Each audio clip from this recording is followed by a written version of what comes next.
Obviously, this doesn't have a plate on it, right? It's a brand new truck.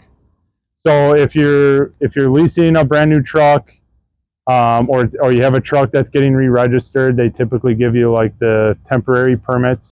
I usually see them in the bottom right-hand corner of the window. Illinois has a really bad habit of they get faked a lot, more often than I would even believe. Sometimes they're fake, sometimes they're not.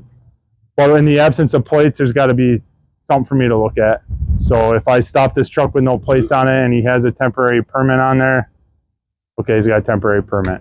So in addition to markings, plates, if it's an out-of-state carrier, I'd want to see some kind of fuel tax decal.